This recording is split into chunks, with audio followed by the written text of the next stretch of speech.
beautiful souls. Welcome. I'm Shivani and a very happy 2023.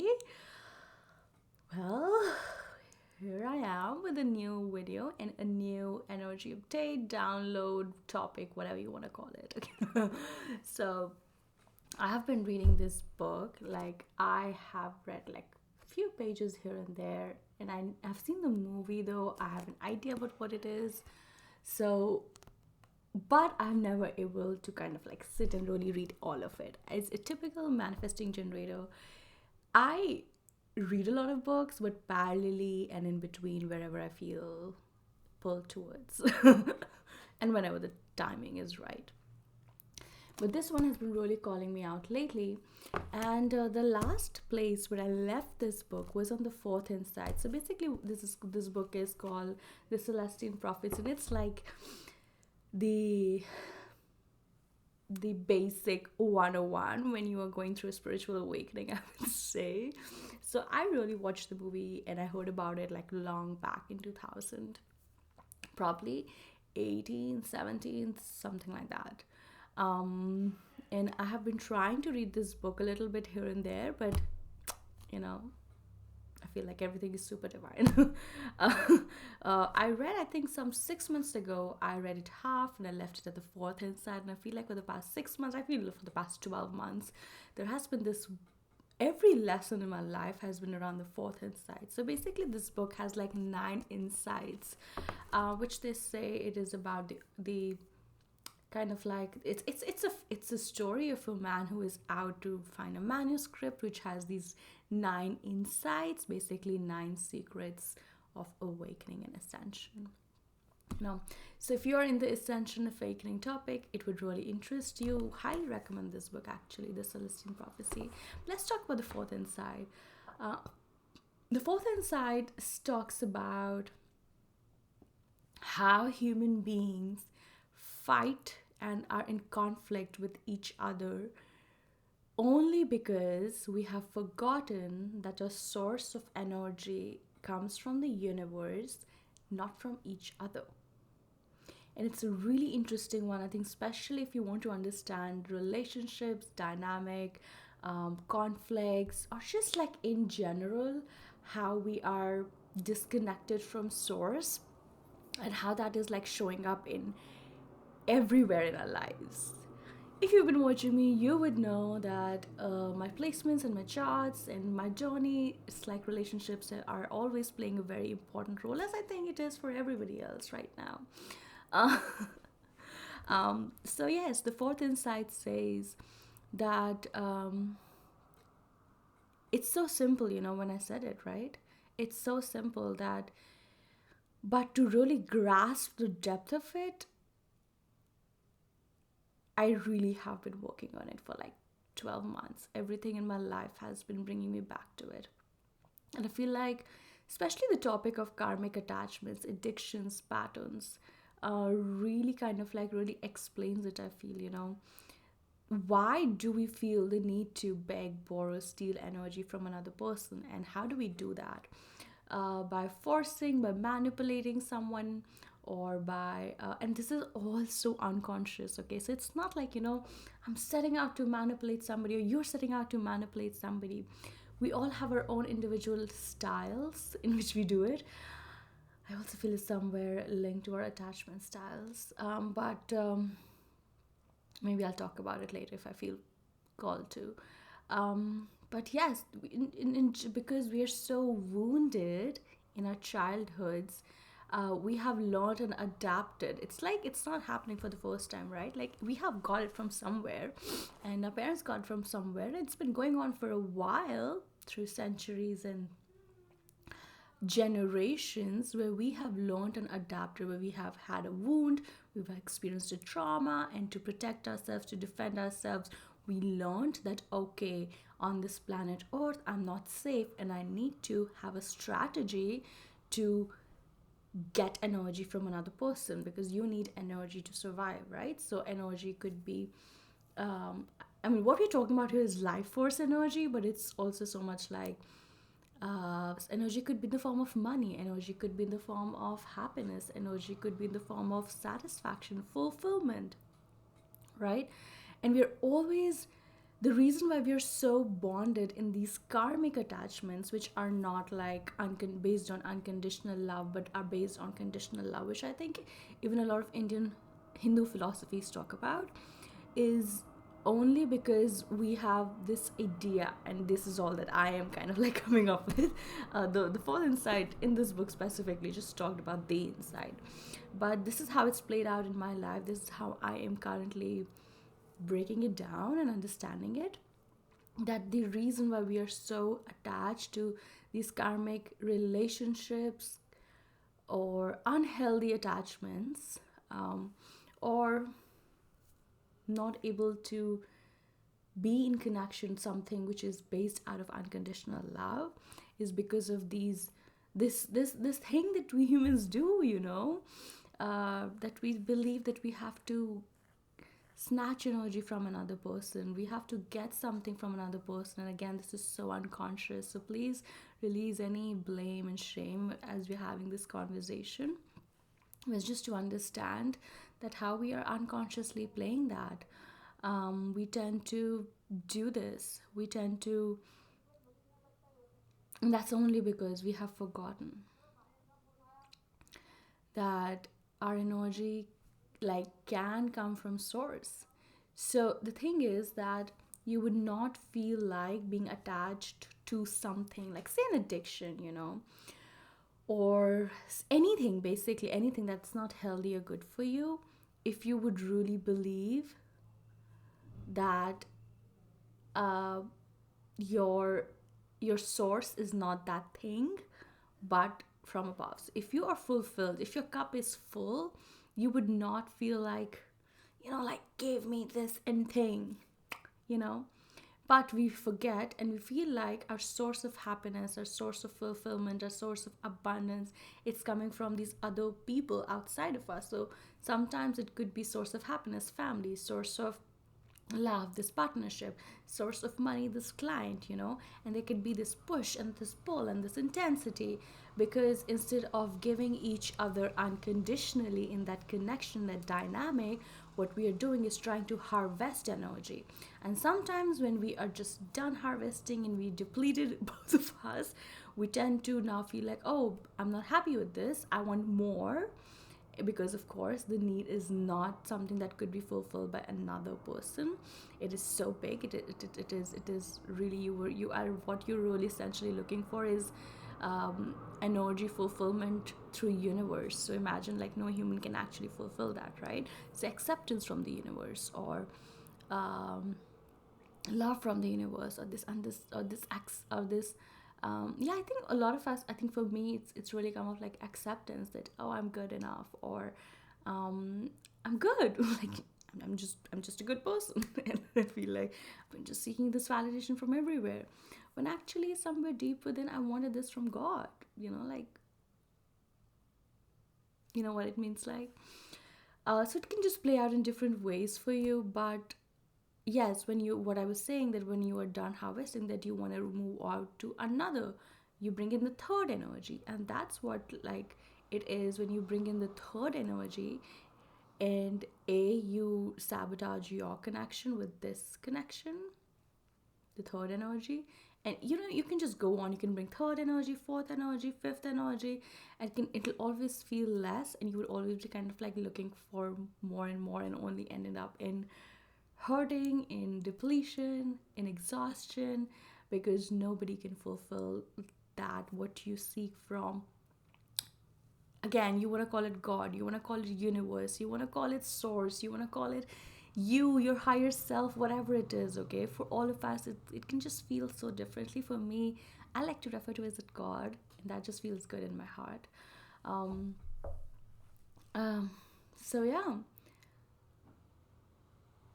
when you really think of it, when you cultivate a practice of, say, meditation, a practice of receiving from the universe, communicating with God, when you start establishing this spiritual relationship in your life, you will not be putting that pressure on, your relationship dynamics with the other people, with the other person, other people, the dynamic between you and them, it's gonna be like free of that pressure, that need, that intensity sometimes, and that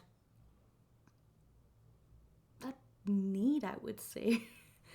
Because you know that you are being provided, you are being taken care of, you are being accepted, you are loved by the universe. And if this happens in this dynamic, great. But it's not a need.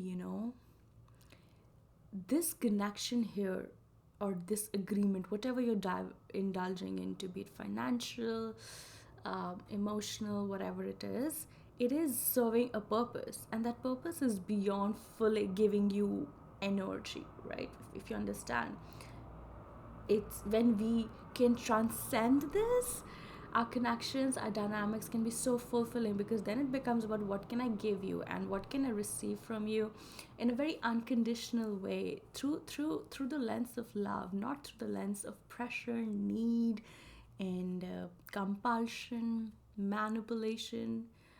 It just feels like I am full on my own. So yes, this is coming from a place of, like, say, desire. This is the difference between need and desire. Need is like really intense. Desire is like, can be passionate, I would say. So there's a difference between intense and passionate, right? uh, the intensity comes because of the wound, because of the hurt, because of the trauma. And this is why I'm not gonna say that, this is the truth and just take it right now, and if you're not taking it, something is wrong. It can really take us a lifetime to integrate this truth. But if you're hearing these words right now, it can just bring in so much for you, because it makes you see relationships in your life from a different perspective, from a different lens, and maybe can heal and resolve some of the conflicts, some of the pressure, some of the intensity, and give way to experience the purpose of that dynamic on this in this lifetime, in this earth, between you, in a much more fulfilling, expansive way, than just to fulfill a need. We are really moving out of need based connections into love based connections. And it's not a fault, as I'm saying. It's been happening for generations and generations, and we're just following that pattern. And in this time, when we are right now in the crux of the new age, we're almost in the new age, like, or in this shift, this mutation, when it's occurring, we are like, okay, I want something different. Okay, it's great that my needs are being satisfied, but actually, I'm looking for something deeper and more fulfilling. You know, uh, we are kind of like done with these karmic need based relationships. We want more depth, more fulfillment, more unconditional love, that higher spiritual love, in all ways, in all different connections. So as I said, even between you and your client, even though it's monetary, even though it's business, but there can still be so much unconditional giving, even though there's a monetary exchange that's happening. But not like out of this need base, like, if you don't give me, then it's gonna be, there are other clients as well there. And understanding the abundance is not coming from that client, from that business. Abundance is coming from the universe, or for somebody who is financially dependent on somebody. I won't even like to use the word dependent, actually. um, so you're a homemaker, um, and you're receiving abundance through another channel. Okay, like, you're not like doing your own thing and receiving in your hand, but you're receiving it through another person. Or if you are yeah, receiving it through another person, then also understanding that they are the channel through which you are receiving it. So when you talk about a partnership, when you're receiving love through somebody, it's a channel. They are reflecting the love of the source.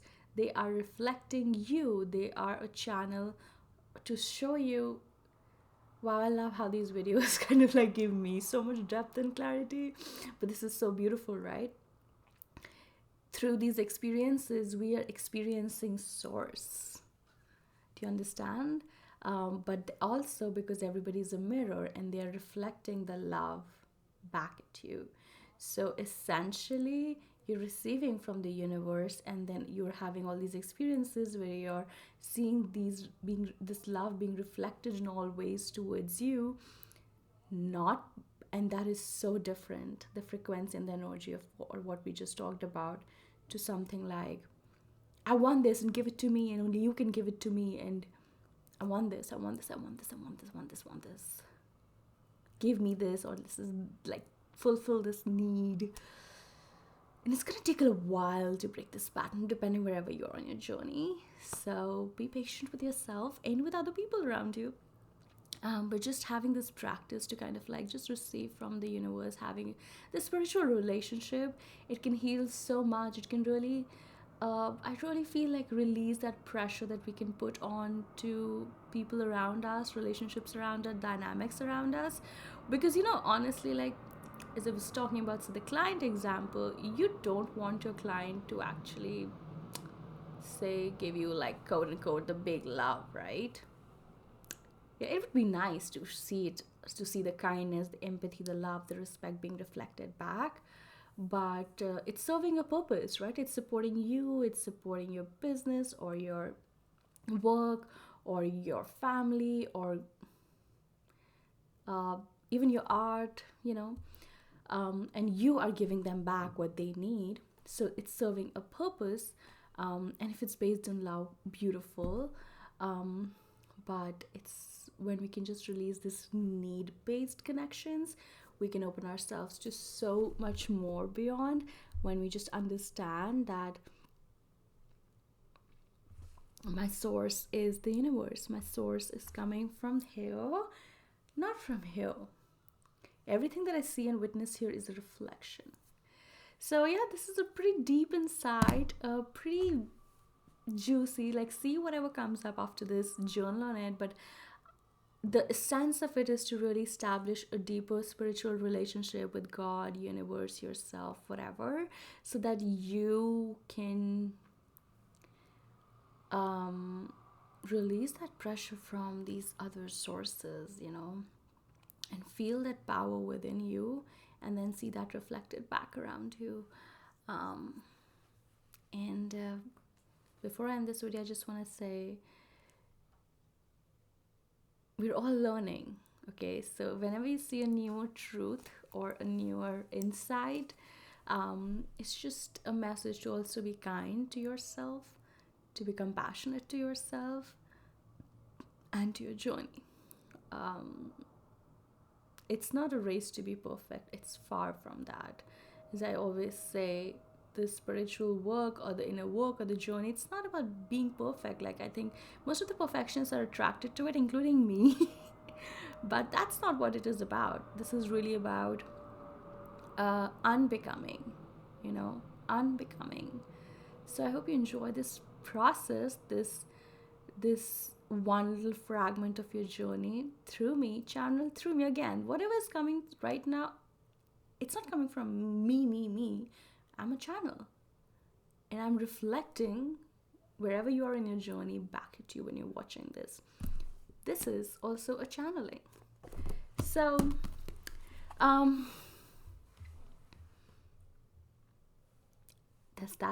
that's it for today.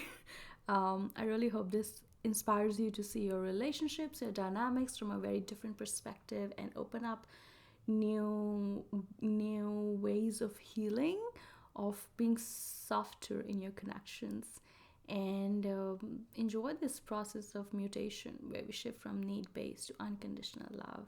I had somebody posted a status today on my feed, only unconditional love is love, and we humans are really learning it. So I am really in this journey with you.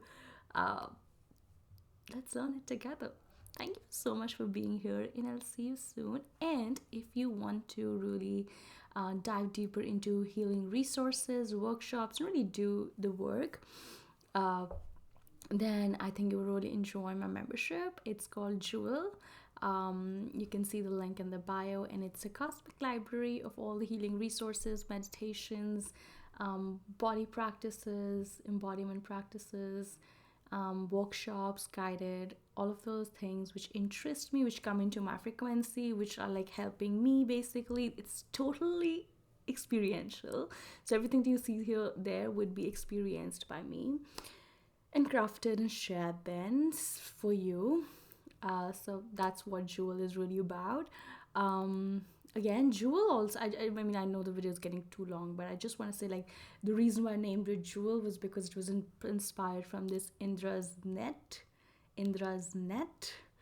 Um, what is Indra's net? It's a myth in the Hindu mythology where it's like it's a perfect net, and every jewel is casted upon in front of the other jewel. And if there was no shadow, right now there's a wheel casted, which is and this explained to I found it through Gene Key again 55. There's this shadow right now, and right now with the mutation occurring, this shadow is really being kind of like lifted off, and hopefully we can see each other clearly in each other. But as long as we cannot, whatever conflicts you're facing, whatever tips you're having in your connections, trust me, they're really opening you up, opening your heart, and giving you an opportunity to lift the veil one by one more deeply, so that you can see yourself clearly and not be, I think, scared by what you see. Because when you love yourself and the other person reflects that back, you're gonna accept and love that unconditionally and not be scared of it. I guess that's gonna be another video. uh, but yes, like, I really feel this insight can help us to ascend to unconditional love relationships so much, when we understand that the source of happiness, a source of energy basically, it's coming from up above. And when we have that beautiful practices to remind ourselves to connect to the source, it just becomes so much relieving, easy. So yeah, thank you so much, and I'll see you soon. Bye.